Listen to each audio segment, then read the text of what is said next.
And good evening, sports fans. Welcome to Wednesday Night Live of the Karl DeMasi Sports Report. It's the coach and the AD. Well, right now the AD's running around being a dad, so he's going to try and jump in, hopefully on the road somewhere, picking up his daughter or picking up his son. But Chad Griffin, the coach and AD, Karl DeMasi, Chad Griffin, heard every Saturday morning right here on the Coach's Corner Sports Network, live from Coach's Corner. Packed house tonight. We got football just ended. We got Blessed Sacrament girls basketball team celebrating a victory. Go Irish. So a lot of things going on here at Coach's Corner. Remember, we're here every Saturday morning from 9 to whenever with the Karl DeMasi Sports Report going live, talking about local sports. We got a great lineup for you tonight. We have two special guests coming on. The first one is usually due on a Saturday is we do the Wetherington Chiropractic Clinic Athlete of the Week. That's where we honor the good kids that have done something special. And we want you to nominate them. So you can give me a text at 912-507-9158. That's my phone. It's on 24/7. You can email me at kdemasi@prepsportsreport.com. That's the other site I do is the prepsportsreport.com website. Check that out. Great story on this young lady. Then, of course, KD Sports on Twitter, Facebook, Karl DeMasi. Let us know about these good kids, these kids that have done something special. All right, so we'll have the Wetherington Chiropractic Wednesday night edition Athlete of the Week with Candace Kieffer from Effingham County High School. Outstanding cross-country runner. She's only a junior. She's going to be back another year for the Rebels, so she'll be on next. And then we're going to talk high school football. That's right. It's playoff time. We got 5 local teams going to the playoffs. We're going to have no other than the guru himself, the Georgia Public Broadcasting sports guru, John Nelson. He'll join us about 7:20. All right. So what has this young lady has done? What has she done on the cross-country course that makes her the Wetherington Chiropractic Clinic Athlete of the Week? Well, 15 races this year. She's been averaging 19 minutes and 58 seconds, which is pretty good for a cross-country runner here in the state of Georgia, female cross-country runner. She's got the best time in the area at 19 minutes and 8 seconds. She hasn't lost to any local runners in head-to-head competition. She's won every local race. She's a great kid, hardworking student. She loves what she's doing, but she also, last weekend or the weekend before, went to the Running Lane Cross Country National Championships in Huntsville, Alabama. Runners all over the world. She ran her personal best at 18 minutes and 48 seconds. She's only a junior. She's got a whole year to go.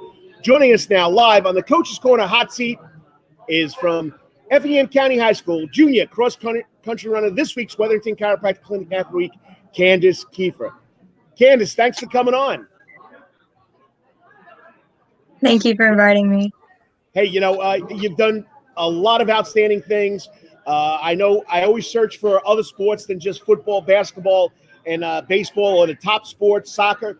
And no other than a good friend of mine, used to be the principal who I work with. Now he's the big man. He's the superintendent up there at Effingham County High School, Yancey Ford. I got to say thanks, Yancey, for letting me know about Candace. Just unbelievable. And, have you ever played any other sports besides running cross-country? In middle school, I started out with tennis. With tennis? So what made you make the switch? When did you start getting into cross-country? I started getting in cross-country in 8th grade. So, and then whenever I got to high school, I had to give up either track or tennis. So I gave up tennis to keep doing track. Now, track, you run the long distance in track meets too, I guess, right? Yes, sir. All right, so tell us about what skills are needed to be a cross-country runner. Is it strategy? Is it just being quick? Is it having a lot of stamina? What are the skills you need to be a cross-country runner? It's a lot more than what you would think it was. You need a lot of endurance, and you need to be quick. And what a lot of people don't really think of is the mental toughness. That's where you can win and lose a race, is just with your mind, I guess. So what makes Candace mentally tough? You just gotta kind of suppress it. Like when your mind tells you to stop, to slow down, you gotta tell it no and think about something else. All right, I know about runners, and I know this wasn't on my list, but Candace is having a tough time in a race. What takes you to the finish line? What motivates you to keep on going when you're saying, this is getting tougher and tougher? You're running hills, you're running through woods. I mean, what drives you to get through that point? I just run for the time. I know I have to cross the line, and I want a good time. And what really helps me is just kind of knowing where I am in the course. Like I can just kind of tell myself, I only have 2 miles left. I only have a mile left. It's nothing compared to what I usually do. It's like 10 minutes left. Go ahead. Oh, no, I'm done. Okay. So you said you have to be mentally tough. You have to be in shape. You have to have a lot of endurance. What do you do to what's the routine that you use that makes you a better cross-country runner? This year is the first year that I've actually started incorporating like strength training and just doing more than running because it requires more than running to be good. So this year I started putting on more miles and I started running more consistently, and just with the help of a lot of good coaches and my dad and just a lot of really just a good support system. I was motivated to do that. You said your coaches. Now, you run outside of school, you run in school. How has your coaches helped you get to where you are right now? Well, my school coach, Coach Richard, we got her my freshman year, and she knew like nothing. But then she wants to be the best coach that she can be. So she went to all these like conferences and seminars, and now like she knows what she's doing, and she's still really open to like feedback, I guess. Yeah, no, definitely. And she really just lets me develop. She's really supportive too. In my mind, a good coach will listen to their athletes, will listen to their players. And I mean, if you got something to say to the, hey, coach, I can do this, I can do that, they got to be open to it. And a lot of coaches aren't like that. So when you get a coach like that, you got to be happy about it. Now, you said you drive yourself, you hit a wall, you got to say, okay, I want my best time. Now, coming into this high school cross-country season, did you have any like goals or mottos that has driven you to be the best you could be in the area? This year, whenever I first started the year, I set some really outrageous goals. I told myself in the beginning of the year, I said to the team, like, I'm going to break 19 this year, and I hadn't even broke 20 yet, and they thought I was crazy. And then I said that I wanted to win region, and I did that.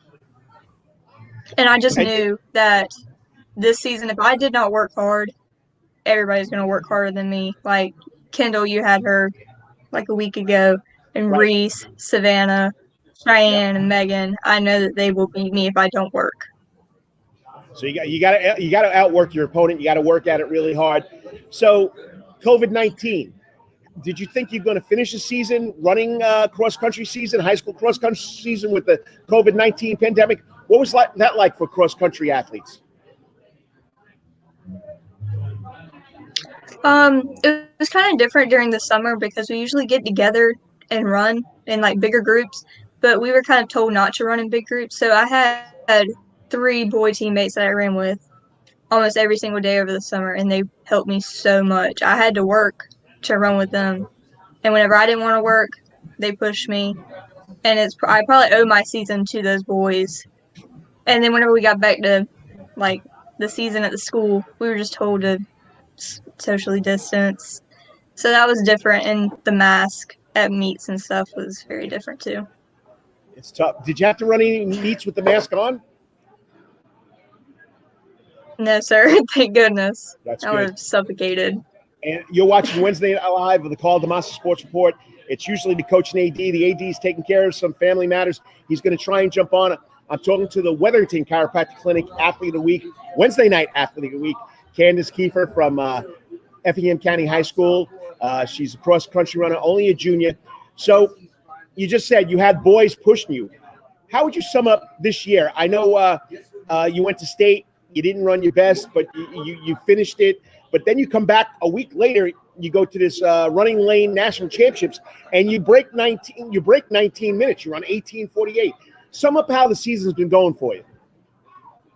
I look at it as how like the goals that I met every single goal that I set for myself at the beginning of the season. The outrageous ones and the little ones along the way. So I would say it was a very successful season, and I probably shouldn't take credit for any of it. I owe it to everybody that's been helping me along the way. Well, you said you owe it to people that's been helping you, and I know talking to your father, he's a big supporter of you. Your mom, tell us how your family plays a role in you being so successful. My family is a big role in how successful I am. Like my mom, she's a huge role model of mine. She does everything. She runs around everywhere. Like, she does everything for our family. And she's always there to support me, too. And my dad, too. He's always supporting me and pushing me to be my best. And my sisters, they're always there, too. Like, my middle sister, she's always at my meets. She's always supporting me, and she's probably the one person I hear during the races. All right, well, you're talking about your siblings. Are any of them into cross country yet, or you're trying to convince them to do it? I'm trying to convince my middle sister right now. She's stuck with tennis, so I'm trying to get her to do that to condition. She's stuck with the tennis, eh? She wants to play the tennis. So has there been anybody? Your parents are big supporters. Has there been a teammate that you've looked up to as far as cross country goes, whether it's at Effingham County High School or at these other meets that you go to? I was never teammates with this girl, but Marina Van Sickle, I always looked up to her since she's just like a model student athlete. She runs Division I. She was valedictorian. She goes to Mercer now. She makes amazing grades. And also, I was teammates with this girl my freshman year, and she just did everything. She played 3 to 4 sports. She worked, and she made really good grades, and she like dual enrolled. So that's somebody I really look up to as well. She's just a good athlete. So you've looked up to these former teammates, and they motivate you to be who you are. Tell us something, or tell everybody something other than you being a great cross country runner or a great athlete that they don't know about Candace Kieffer. Okay, so I started a fund my freshman or sophomore year. I don't know whenever the fund like officially started, but I would like for it to have more publicity, not so much my name attached to it. Right. But I started it whenever I noticed a need for money, because I noticed that kids didn't play sports just because they felt embarrassed to come out without the equipment, or they just knew that they weren't going to be able to afford the players' fees and stuff. So I started that fund, and with the help of the article and stuff and being able to put it out there, we've been selling more and more tickets for the raffle. And tell us what the fun is called. It doesn't have a name yet. We're still trying to think about a name. Okay. So if someone wanted to donate or be part of this, where would they go find the information? I think my mom has it on her Facebook page. Her name is Stacy Kieffer. Right. All right. So what I want you to do is, when you find a time, or when mom and dad finds time, name it, tell me about it, and we'll get it out there more. I mean, great article by a good friend of mine, Melissa Makos. Tell me what that was like, because she is a sports fanatic. She's a fitness aholic. I mean, she doesn't stop.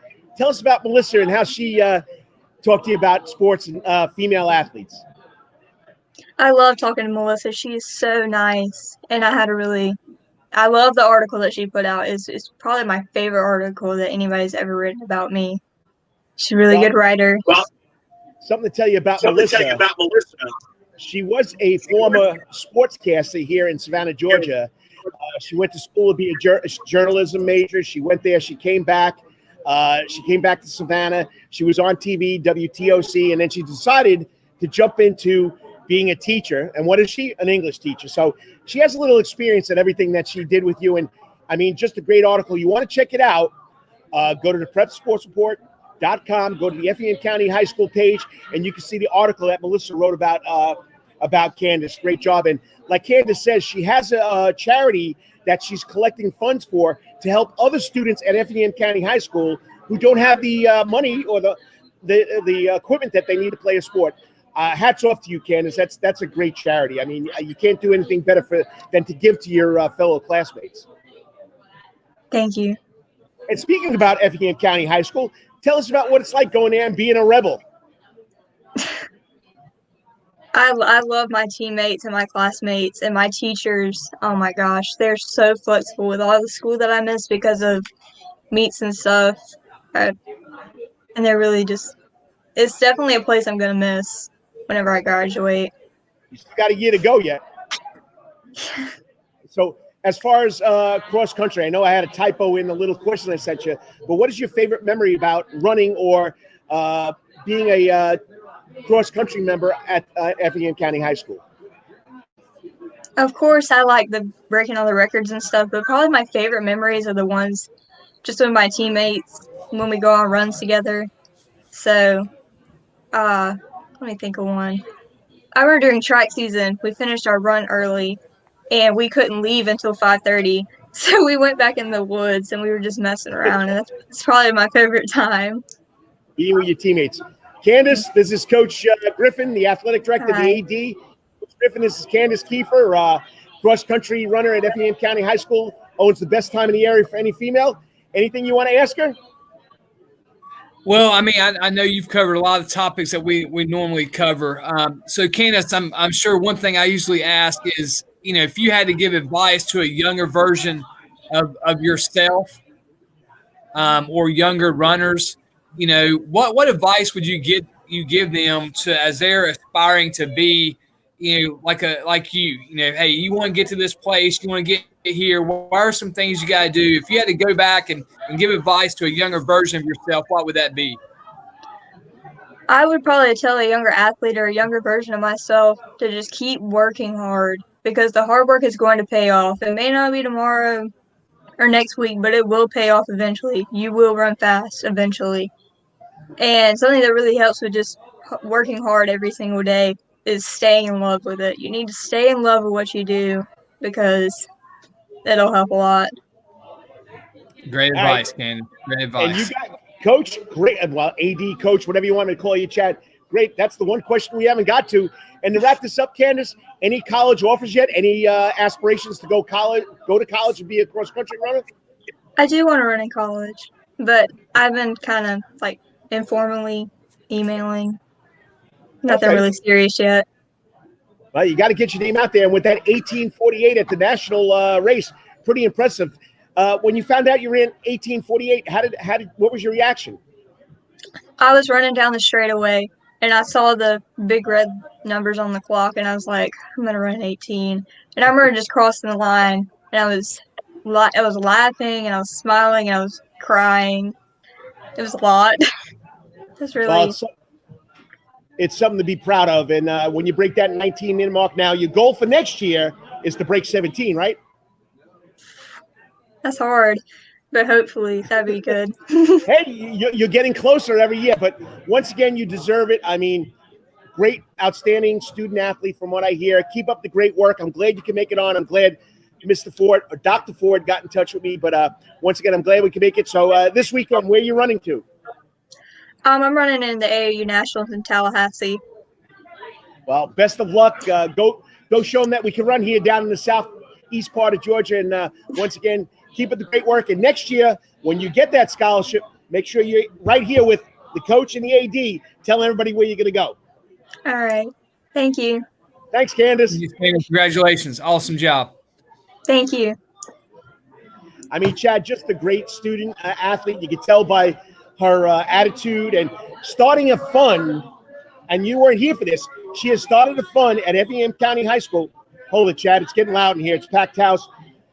Pittsburgh Steelers fans. Always a packed house. Always a packed house at Coach's Corner, Center of the Sports Universe. There you go. I mean, she started her own fund to raise money to help students at Effingham County High School who can't afford equipment or can't afford the materials that they need to participate in sports. And she's only a junior. That's awesome, man. That shows you the love and passion that, one, she has for the sport, and two, what she knows that the sport has done for her, that she wants to be able to pass that on to other student athletes and get them involved in it. So it's a great mentality to have. That's a servant leadership, a servant mentality, and you can just kind of tell in her voice that's what she's about. And I'm not here to plug the prepsportsreport.com, which is another love of mine. But Melissa Makos, a good friend of mine, she is a journalist at heart. She's a sports fanatic at heart. Go to the prepsportsreport.com and look up Effingham County High School's Candace Kieffer is on the right track. And I'm telling you right now, read about this young lady and you'll find out how you get involved in donating to her cause to help fellow students at Effingham County High School. That's awesome, man. That's awesome. And I'm sure there's grants and other things out there that, hey, if people are watching, listening, and they know what Candace is about, they could help point in the right direction. All right. Well, that's the first half of the show. That was special Wednesday night edition of the Wetherington Chiropractic Clinic Athlete Week. Got to thank Dr. Bart Wetherington and Lisa Wetherington for supporting me since day one with that award. And whether we give it on a Wednesday night or Saturday night, it's something special. So, but it's football time, and we're into the second round of the playoffs. Hey, why not get the Georgia Public Broadcasting sports guru? I say the guru of high school football here in the state of Georgia, John Nelson. And Chad, he didn't hesitate because he's joining us right now on the Coach's Corner hot seat. One cute sports guy, you're not on the hot seat. Thought I was always on the hot seat with you two. Come on now. But I brought you on here because I want to talk about the local teams. We have 5 left: Richmond Hill, Islands, Benedictine, Savannah Christian, and some little school at the corner at 63rd and Paulson. Yeah, Calvary Day. Yeah, Calvary Day. I heard about them too. Yeah, I got to ask you, Coach, when you have a week off and everybody else, you're in the playoffs, you're in the playoffs, you get a week off, and now you're in study hall getting ready for an FPD side that put up 49 out of the blocks. I mean, how do you keep the momentum in that off week and get everybody focused, knowing that you're thinking you're going to play, you don't play, and now you're getting in line with everybody else, and you're having to get on that on-ramp onto the freeway where everybody else is already going 60 miles an hour? Yeah, well, a couple things. Coming out of the power rankings era that we were in Class A for all those years, if you won region or if you're a top 8 school in the power rankings, you got that first round bye for all those years. And so Coach Stroud has been down that road before, but not on the road that you were preparing for a team, getting ready to play a team, and then you get the news about COVID.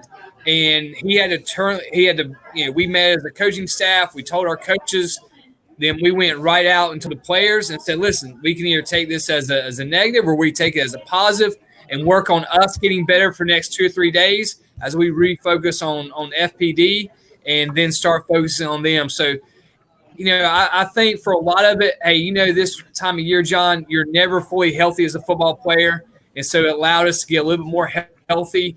The biggest thing is you want to try to stay in that offensive rhythm that we were getting in at the end of the year.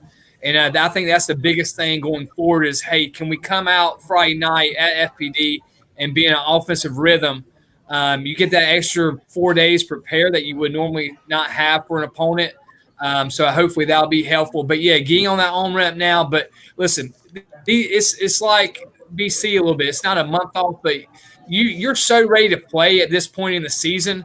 Especially we got a load of seniors. We have 14 seniors, and they have just been overwhelmingly great leaders and saying, listen, this is what we got to get done. This is how it's going to be. They know, all these guys know right now that you don't know when your next day is going to be your last day, whether it's COVID related or playoff related. And so they understand that, and they've been able to keep focused. And the coaching staff just flipped it and said, listen, we're going to work on us for 3 days, and then we're going to go get ready for FPD and really work on that. But, yeah, you're right. You got a team like FPD who's come out of the blocks. They put up some big numbers the other night in their first round. And, it shows they got the run back, got wide receiver back they didn't have when they played us. We also got 2 or 3 defensive guys that we didn't have when we played them. So, looking for a great game and could be a shootout up in Macon Friday night. What does the guru say? What's your insight on that Calvary First Presbyterian game there, John? Well, and that's why I asked Chad the question, because I think it's going to be a shootout. And, and I think that by the time that you have this edition of the Prep Sports Report coming back next week, those two teams could still be playing. Chad might be a little late getting to this edition of the show because of all the offense that'll be on display on Friday night. It should be a barn burner, and being close with Chad, they were missing key players last time. Calvary was missing key players, but Calvary, you go back to that game, 42-17. I think they might be a little bit favored here to win that game, even though it's on the road. That's always the toughest thing, is that when you're on this time of year, the trip down 16 isn't necessarily going to be pack a lunch and a dinner for you. Right. But when there are a couple of other teams I know that you want to get into as a part of this discussion that aren't going to be just pack a lunch, pack a dinner. It might be pack a lunch, pack a dinner, and a midnight snack by the time they're done when it comes to these rounds here in round two. And I know that there's a lot of logistics that's in play, and you're adding all of the protocols that are in place. And so it's adding that little extra bit of care in this audition coming off of an off week, not a bye week, but an off week. And that's what's going to make it difficult for a team like a Savannah Christian across town, a team like Chad's at Calvary Day, because you were getting ready to play and you were ready for that audition in week 11. You didn't have it. And so you've had to work for 2 weeks to get to this point. And I think that adds that extra little bit of care that you have to put into it, that extra little bit of involvement and that extra focus, because this is your first chance of hopping into the fray with everybody, to reinforce the fact that your protocols worked not only last week, but a continuation of those protocols where a game wasn't involved. And that bye week is absolutely crucial in that protocol and in that test of yourself and that audition that you've done all season long. I think it's an added variable to all of this, all that extra care and thought that you have to put into because you didn't play last week, even though you were supposed to. Well, let's go to the next one. We'll just stay right here in Class A. St. Anne Pacelli. St. Anne Pacelli is coming down here to Savannah, Georgia, coming to Pooler, Georgia, to take on Savannah Christian. Now, Pacelli played last week and beat Mount Day Sales 37-3. Yeah. So, do they have the upper hand in this one? I would say only because they played last week. But once again, remember, I think the great equalizer this time of year is travel. Because if you're Pacelli, if you're the Vikes, you're having to come from the western frontier and you're having to go all the way to the eastern frontier. We saw this last week with Hardaway. We saw this with New Hampstead having to travel. So that big equalizer is how you adjust in this situation. It's another part of all of the protocols. How do you feel getting off the bus? How does Pacelli feel with everything that they've done to this point? Because they're probably going to have to leave tomorrow afternoon to get to Savannah Christian and to get cooler in time for the game. And I'm being facetious as I say that, but you understand where I'm coming from. Yeah. You got to leave. It's like breakfast, walk through, get on the bus, because you're probably going Georgia 80. You're getting to Warner Robins, or you're getting to Fort Valley, and you're in Macon. Maybe you stop for lunch. Maybe you can walk around at 5-Star. Maybe there's another school like Stratford or something like that will sit there and say, yeah, come and hang out at our place for a little while. This is where all of those relationships come into play for all of these coaches. For Chad as an example, it's like if you're having to go from one end of the state to the other, you're working the phones because you're plotting out your day. It's like, okay, where can I have lunch? When do I leave? Where can I stretch my legs? Where can I do a walkthrough? Just so we can go through all of those last minute details. This is like stuff that the Department of Defense needs to know when it comes to advice. I think if the DOD ever needed to know how to handle a certain situation, talk to high school football coaches, because they know about forced marches more than anybody. Well, how do you see this, Chad? You're close to Savannah Christian, and Savannah Christian beat Mount Day Sales earlier in the year, almost by the same amount of points. So what do you think? I think John's right. I think it might be close early just because, Christian getting in an offensive rhythm, in that wing tee, But they got great leadership. You got a senior quarterback who's been all-world this year, putting up monster numbers. You got Futch, who's just one of the best receivers. You got Eli Brown, who's found his rhythm as a running back. I think it might be early on. It's going to be close until Christian finds this rhythm. But, man, it's almost that wing T is very much like the veer. It's just like Novocaine, man. You just keep running it, and eventually if you don't you look at – ask Aquinas about it. Yes. Christian ran the same play against Aquinas like 7 times in a row, and they just could not stop it. And so I think at some point in the second half of that game, it's just going to wear on Pacelli. I think the travel, the 4.5 hours, like you said, hey, how fit are they off for their game last year? Last week, how fit are they in the second half? How much gas they got left in the tank? And that's a big deal this time of year. And I think Christian gets them, halfway through the third quarter, going to the fourth quarter, kind of like what happened against Savannah Country Day. And I think that your point, it's a really valid point, because when you look at offenses, when you're facing a Marist, when you're facing a team that runs the veer, when you're facing a triple option, when you're facing something like Notre Dame box, like we see down at Clinch or at Chattahoochee County, you can't simulate that in practice, or you can, but you can only do so much until you're there and you see it live action in front of you and it means something. Assignment football means one thing at practice Monday through Thursday, and you can see it and you can watch it all you want. But eye discipline and disciplined football on the defensive side of things, that to me is always key when you're facing a Pius, facing a Marist, facing a Chatco, facing a Clinch, and it's another example here. And you're watching Wednesday Night Live. It's the coach, the AD, and the GPB sports guru, the guru of high school football, John Nelson, one cute sports guy, as his wife likes to call him, but does a great job. All right, let's travel to 4A now. Islands High School against Hardaway. You didn't think they were going to win it. 8 minutes to go in the game. You're down 18-0, and the Sharks come out of the water, and they took it away from Hardaway. You got to give them a lot of credit, but I heard this Bainbridge team is one of the best in the state there, John. They are, and I tip my hat to Islands for that comeback, and especially when you've got a defensive back that is locked in as Dickerson is, who has a gravitational pull to the football and got that third pick late to preserve the win.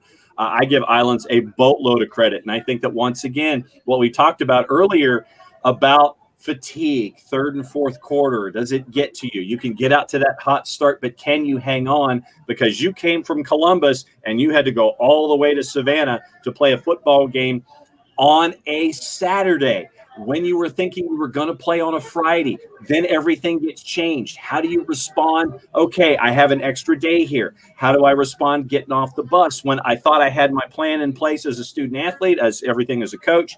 And then you get out there, hot start's great. Islands came in, closed the door in the fourth quarter. But Bainbridge, Jeff Littleton is one of those coaches around the state, and we all know them, who will play anybody, any place, anytime, twice on Tuesday and out on I-16 at 3:30 in the afternoon if that's what it calls for. His non-region schedule, his schedule one, his season one, as I like to call it, he'll just line up folks and sit there and it's like, hey, you got a Friday? I got a Friday. Let's go. He'll play anybody. I mean, he'll play 6A, 7A schools. He'll play region rivals, and I mean in this part of the state. He wants to have himself ready to go by the time he gets to season 2, region play. And right now you've seen Bainbridge. Bainbridge shuts out Westside Macon 42-0 in the first round. 8-3 coming in. They're going to be a tall test for Islands. And once again, Islands having to travel from the coast all the way to the T. And what I mean by the T is right there. That is Georgia. That is Alabama. That is Florida. That is pack a lunch, pack a dinner, midnight snack, and maybe a pillow and a blankie.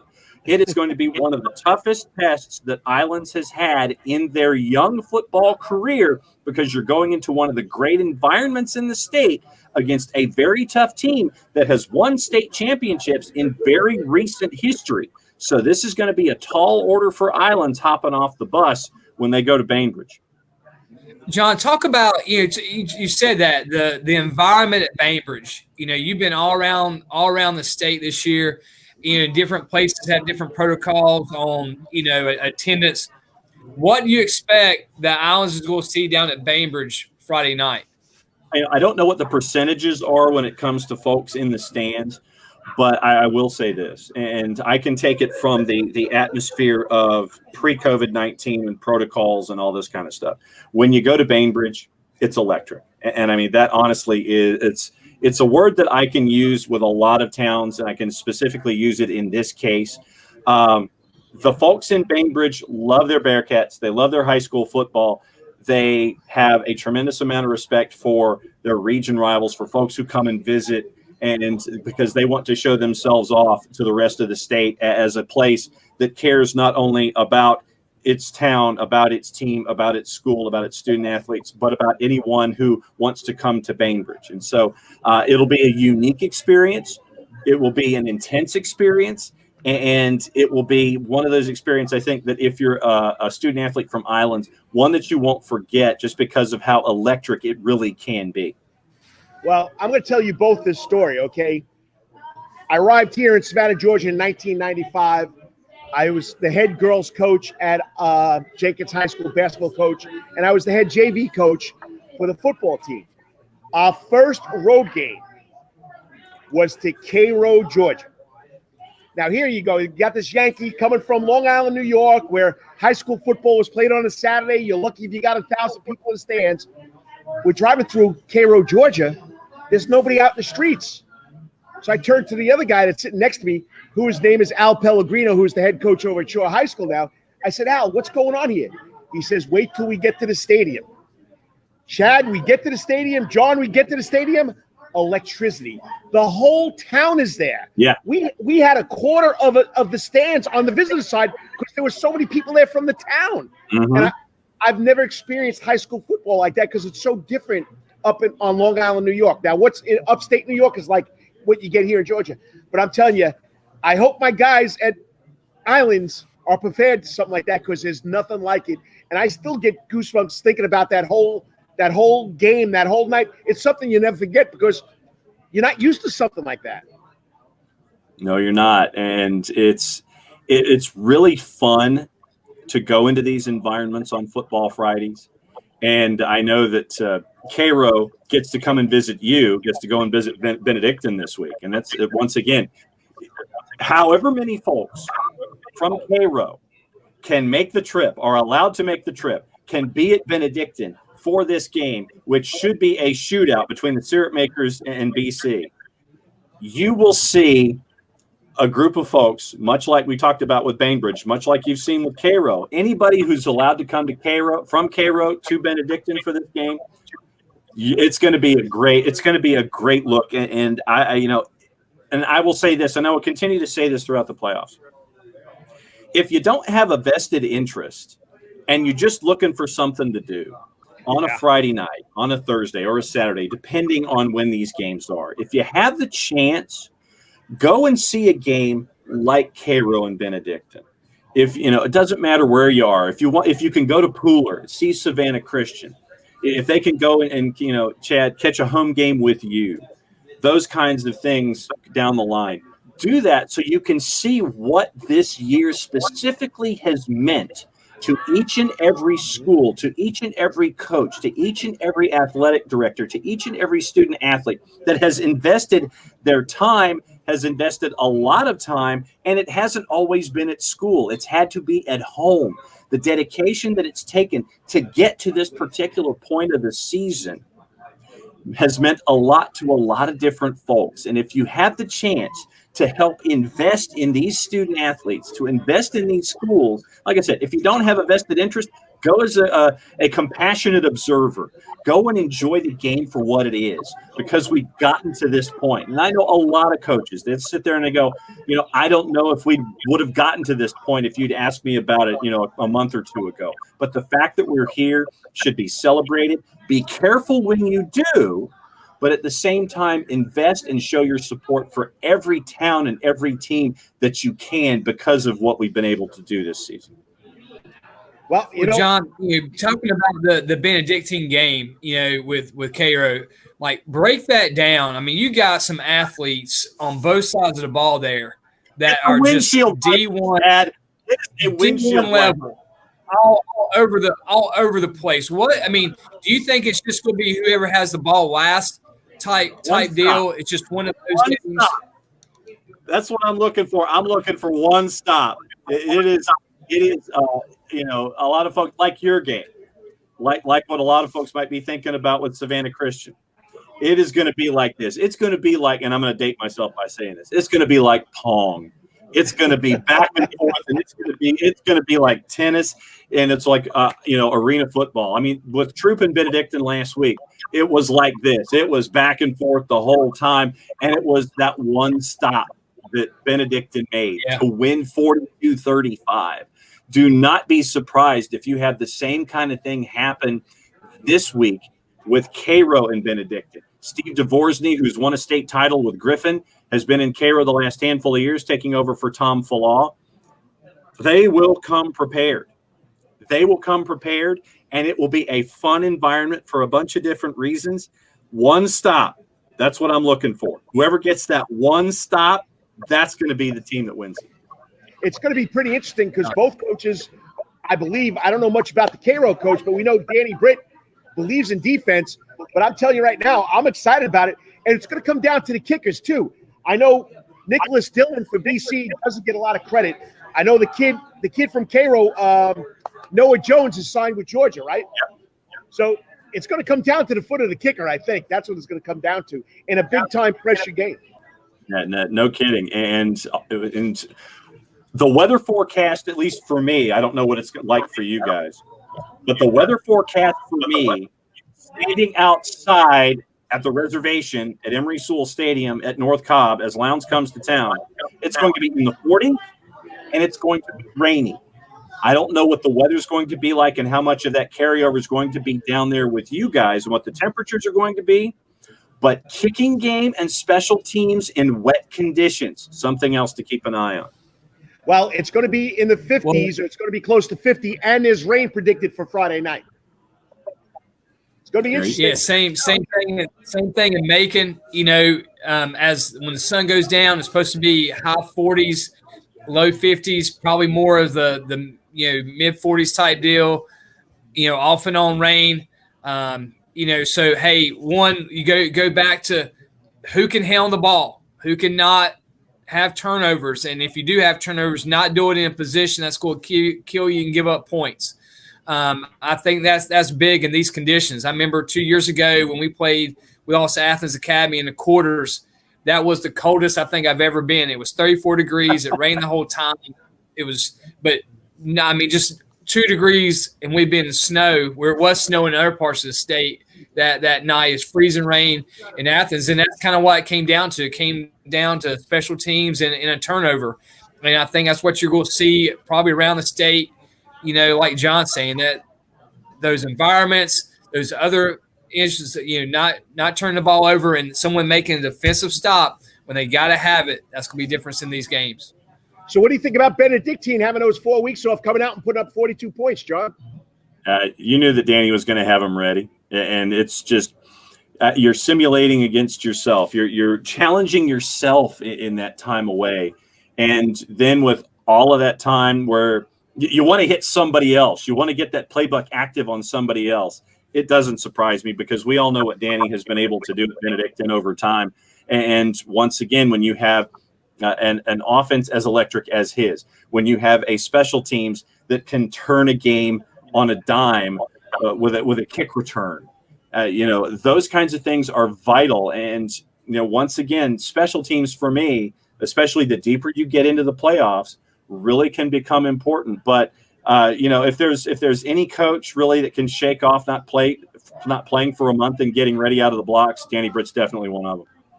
And remember this name, John, Zaquan Bryant, only a sophomore at Benedictine. We know John Wesley Kennedy came out of that school. Yep. This kid might be better. Wow. Okay. All right, let's go to the big one here. Let's take the hill. We're building the hill at Richmond Hill with Matt Lazat. He gets to go to Westlake. What's Westlake like there, big guy? Very athletic. They were on Football Fridays in Georgia 2-3 weeks ago when Westlake took on Lovejoy for the region title. And Westlake was playing in the Lovejoy game for the memory of their principal, who was lost to us along with his wife in a vacation, a drowning accident in Puerto Rico the week before the Lovejoy game.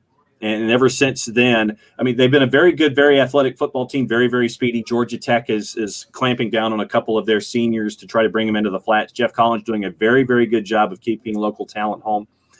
But they have been playing with a little bit of extra motivation. Very talented team, very electric, more than happy to put up 40 points without thinking twice. Very difficult matchups on the edges for defensive backs because they have receivers who are at that 6'3", 6'4" range. Very, very quick, athletic at the skill positions. This one for me, and we talked about it earlier today on both Countdown to Kickoff and on the Road to the State Championships at GPB Sports. This one for us, for folks who have not been really looking at teams in Savannah down on the coast, pay attention to Richmond Hill with what Matt Lizotte has been able to build in the last handful of seasons. I caught up with Matt as the season started for my weekly column at gpb.org, and to be able to see what Richmond Hill has been able to build, the momentum that he's been able to create. And a lot of folks might remember they knocked off Valdosta in the playoffs last year, which a lot of folks thought was a signature win for the program. This one is going to be one of those sneaky good games. If you didn't know about Richmond Hill coming in, you need to pay attention about Richmond Hill. I don't think that Westlake is going to get 42 on the board. I don't think that Richmond Hill is going to get 56 on the board. This, to me, is a game that, once again, I'm looking at that one stop. I'm looking at that one turnover. I'm looking at special teams. This is a turf field at Westlake. So, balls can bounce funny, but at least it'll be pure. You won't have the same kind of things like you've had with grass. So that one stop, to me, game probably high 20s, low 30s, back and forth. I think it's going to come down to the one mistake that could be the difference in this one. Coach Griffin? John, just look around the state, pick a game that you're not covering that you are so interested in. I know there's a ton of them on the board across I love the all of my classifications. children equally, Chad. What are you talking about? I know better, man. I know better. I know we all look at Bragg's like, golly, man, that game right there, I can't wait. What is the one game that you can't wait to see the outcome of? Wow. Oh, man. See, now you're really putting me on the spot. Because, I could sit here and give you all the matchups, and I could tell you all across the board. I'll give you one. Yeah, I know, but there's got to be usually one that you like when you scroll through a bracket and be like, golly, man, that's really an interesting matchup, clash of different styles and all that. Okay, I'll give you one. It's going to be one for a city and an exit that you're going to pass on the way to your game. Brooks County and Dublin at the Shamrock Bowl in Single A Public. When that one got lined up, and also Athens Academy and Fellowship, low right in Class A private. But when all of those matchups came to the fore, looking at Single A Public and seeing Brooks County and Dublin, a rematch of the AA championship game from last year, which had a lot of points in it. And then both of the teams drop down to Single A. Brooks County goes into the Region of Doom, Region 2, loses to Irwin, gets a 2 seed, and that's the value of a loss. Irwin County gets the Stowe Show coming from Wilcox. They host that one in Osceola.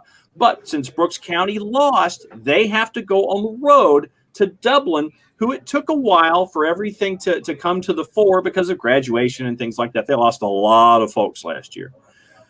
You knew that Roger Holmes and the Delaware Wing Tee were going to find their song at some point. Brooks County, much like we talked about, like Jeff Littleton and Bainbridge, Maurice Freeman. I love Maurice Freeman.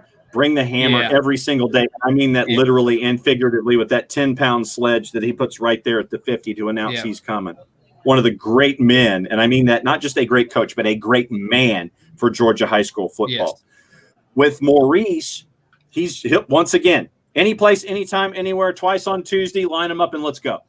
And the fact that he's got a rematch and Roger Holmes has a rematch of the Class AA game in round 2.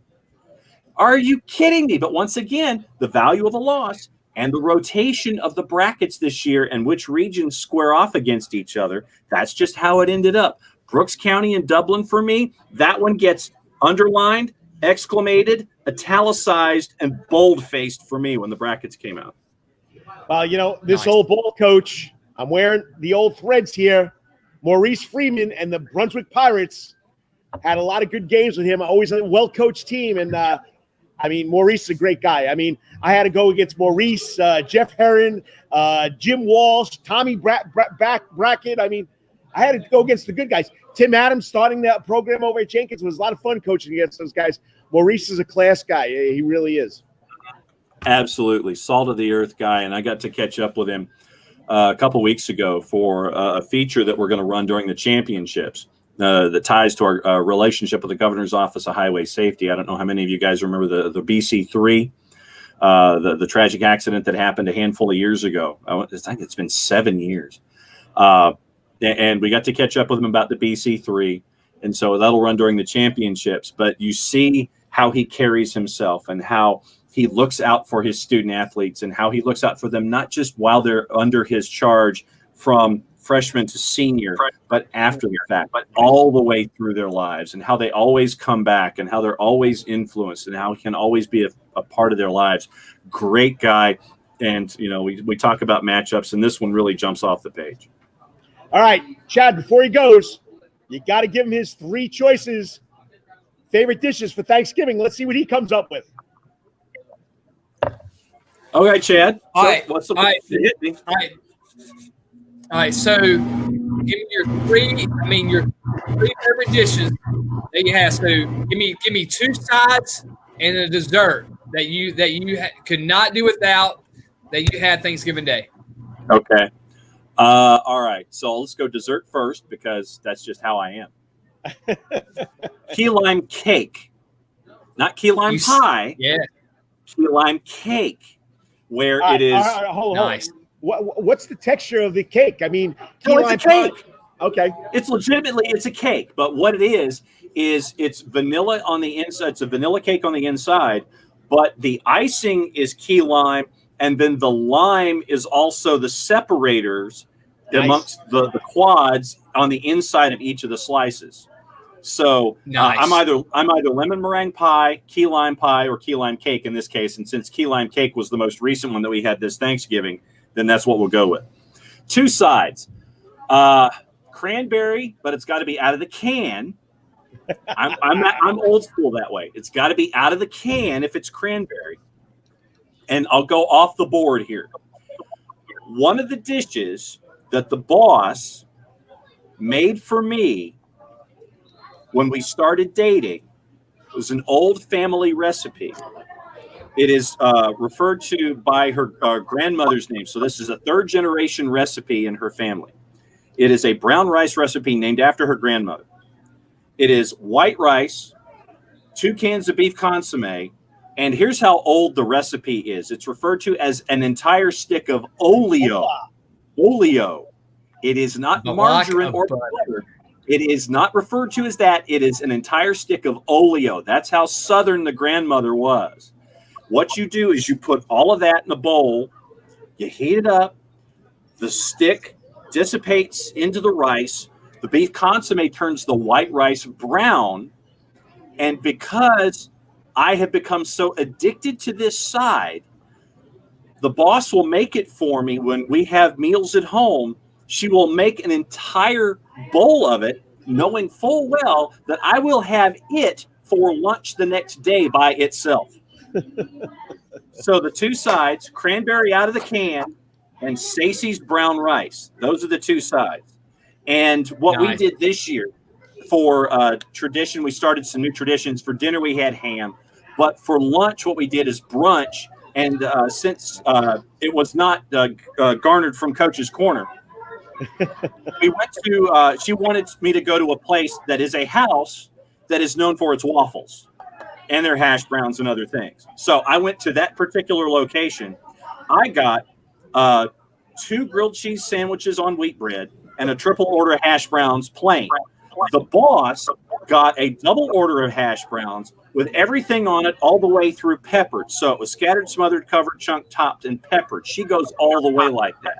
Nice. So that was what we did. But if you're looking for the Thanksgiving meal in parenthesis, it was ham, those two sides, the key lime cake, but the brunch leading into it. I had 2 pieces of key lime cake at 3:30 in the afternoon, so obviously the amount of food that I had for dinner wasn't really a whole lot. There were a lot of casseroles that had vegetables involved that I completely bypassed and had zero interest in because it was a vegetable and there's no way I'm eating them. So for me, Thanksgiving dinner was the ham, the brown rice, the key lime cake, and that was it. All right, quickly, let's plug what's coming up for the Thursday and Friday of the Georgia Public Broadcasting Sports Crew. On the GPB Sports Facebook page right now are the recordings from this afternoon's live programming with Countdown to Kickoff with me and Hannah Gooden, and also Bracketology 2020, the Road to the State Championships with me and Matt Stewart. Those are up and running on the GPB Sports Facebook page. Recruiting 2020 is 7 o'clock on Friday night, and that is preceding the Football Fridays in Georgia game of the week. It is Lowndes and North Cobb at 7:30, kickoff about 7:37 or so. We'll go through all the brackets after the game is over, and Recruiting 2020 will re-air after the conclusion of the game itself, and then after Recruiting 2020 re-airs, you'll get the re-air of Lowndes and North Cobb. So a busy weekend on GPB Sports. Looking forward to it. Book 'em, Dano. Aloha. And what's great about it, Great stuff, John. Appreciate you, man. You're gonna have a chance to breathe at the end of that game and tell everybody about the brackets. I'm gonna breathe talking about brackets. Seriously, I'm gonna breathe talking about 11:30. These got to be on 11:30 in Dublin. Yes, that is true. I have to be off the air just in time to catch up with Rubbin and Joe at 11:30. I've got my priorities locked out, so that's it. I can talk till 11:30. Then it's another 20 minutes. Then I collapse. And then I go to the Plains with the boss for a date afternoon on Saturday. Nice. Hey, always a pleasure, brother. Love you. Keep up the great work, and love watching you on that sidelines the other night. Love you guys. Good luck this weekend, Chad. We'll catch up soon. Thank you, John. Appreciate you, man. Packed out lunch and dinner, buddy. You ain't kidding, brother. See you later. Bye. He's awesome. He's awesome. Like one of the favorite people. It is. I mean, he is one of the best guests ever. He is so passionate, so knowledgeable. That's what I love about him. And we give him the Tommy Palmer, stamp of approval all the time because he is. I believe he is Georgia high school football, without a doubt. I mean, if you want to talk high school football, there's no one else in the state you'd rather have on than John Nelson and talk about high school football. It is so much fun. He's so passionate. And he is so involved. The coaches, the details. I mean, he's the guy you turn to, and we're so blessed, Karl. The relationship you developed with John over the years just makes it so special when we have him on. I'm going to say it here, and I'm getting myself a little queasy here, but just listening to him and Tommy Palmer talk about high school football every week, you miss it. You miss it, and he's taken on that role now of. He's got the knowledge and the know-abouts and the relationships that make it special. And you know what? He's stepping right in there. You just said it. He is the voice of high school football. He is the man of high school football in the state of Georgia. And I think everybody knows it. And I think I'm busy. I think you're busy. I don't know how he does it. And he does a soccer show. He does a soccer show every day from 9 to 11.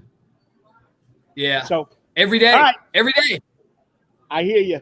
Well, we're going to be back on Saturday, Chad. We got coming up first on Saturday will be the big guy, Frank Skolkowski. We got to thank him for helping us all year, but he's going to give us an insight on the playoffs. Then our Wetherington Chiropractic Clinic Athlete of the Week from Sal C. Johnson High School, right around the corner from the block, right here on the block. Emondre Bowles, probably the best point guard here in the city. I'm going to say it. I got to coach against them. I don't want to coach against them, but I got to. And then we're going to bring back the girl. She's going to come on and talk about females in sports because, hey, the kicker from Vanderbilt. Kicking it. I mean, take a girl soccer player who can play. I thought about, ever seen the movie Unnecessary Roughness? Oh, yeah. Go get this girl. Yeah, go get a girl soccer player, comes and kicks. We're North Texas. Hey, North man. Texas State. That's right. And so great to have. Stacey Fuller. Yes. The girl's name. Stacey Fuller. So, I mean, Melissa's going to go off on it. We're going to have a fun time with Melissa talking about girls in sports and what she does. But once again, I know you got to get out of here. I'll wrap it up here. Keep it the great work, and I'll keep sharing my prayers. Thanks, man. Appreciate you, buddy. I'll talk to you later. All right, man. Go Cavs. Yeah, man. Go get them. Go Sharks. Yeah, we're going to need it. So once again, Karl DeMasi, live at Coach's Corner, the center of the sports universe. It's all part of the Coach's Corner Sports Network. Don't forget, we got 3 shows. Now, if you missed the first show, you got a little of Sean Herb with Dan Foles. Brandon Baines, we miss you, buddy. I need some real talk about NASCAR. No, I'm only joking. Brandon Baines out with a little on the sideline. So Dan Foles took it over with Sean Herb. It was a great show. Check it out. Go to YouTube. Go to Rubbin and Grubbin. You can see it right there. You're going to have a lot of fun. I know Sean didn't know much about NASCAR, but, I mean, you want to have a guy that's going to make you laugh. He's a guy that everybody wants to hug. I know the Herb brothers like to hug, but check it out. Rubbin and Grubbin every Wednesday night, 6 o'clock. We follow the Coach and AD with Wednesday Night Live. Don't forget, I'm plugging this guy. He does a great job. Let me open it up. I got my notes here. Okay. Our third show is called the Hot Grits Podcast. It's 2 local guys, young guys, okay, not old like me, okay. Spencer Maddox from Calvary Day School, Travis John from Savannah Country Day. They got together. They put together the Hot Grits Podcast. They got a special show that's going to be aired tomorrow. They're interviewing Mike Anthony from the Statesboro Herald on Georgia Southern, okay? So go check it out. Apple Podcast, iTunes, Spotify. It's a local show. And you know what? It's part of the Coach's Corner Sports Network, so it's a great thing. All right, what's happening here at Coach's Corner? I'll run it down quick. Every Monday through Friday, 6 to 10:30, you got to have some breakfast. Okay, Larry's Restaurant, iconic place for 70 years, closed down. Well, John Henderson, like John Henderson does, brought the crew in here. We got breakfast every Monday to Friday, 6 to 10:30. All right, tonight at Coach's Corner, every Wednesday night, besides the fiasco that's going on here, we got Pub Star Trivia, okay, weekend lineup, okay? Of course, social distancing rules are followed. Don't worry, the cooler weather. They have plenty of heaters out in the Sound Garden. Okay, Thursday, they're going to kick off the final month of 2020 with an awesome free show in the Sound Garden or on the Sound Garden stage. I'm telling you right now, go out to the Sound Garden. I mean, Christmas lights. There's got to be a mile's worth of Christmas lights. What's that? 5,182 feet of Christmas lights out there. 3 beautiful trees on the stage. It's a free show. The Love Handles. They're a local band. They're going to play anything from the Grateful Dead to Bill Withers to Dave Allen Coe. Free because John Henderson wants to give you a little Christmas gift. Friday night, local legends, Voodoo Soup will be rocking the house. Join Big E on that guitar and Little James as they rock the stage with an amazing show. Saturday and Sunday, no live music, but as my friend, the producer of Rubbin and Grubbin, Lawrence Bennett says, gazillions of TVs for the gazillion football games that are going to be on. So go check it out. Once again, come here on Saturday. I'm sorry, I don't need these now because the guests are gone, so I can hear you and you can hear me.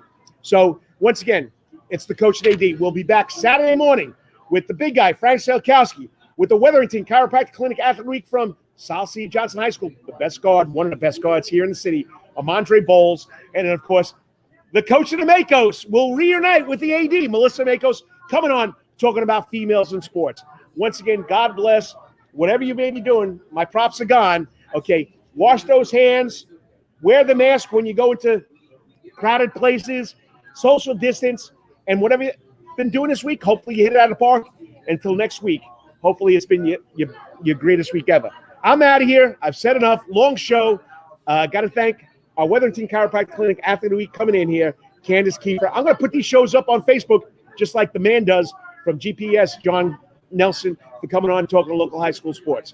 Let me find my outro here. I'm done. Long show on a Wednesday night. But you got to love it. It's at the center of the sports universe. Coach's Corner.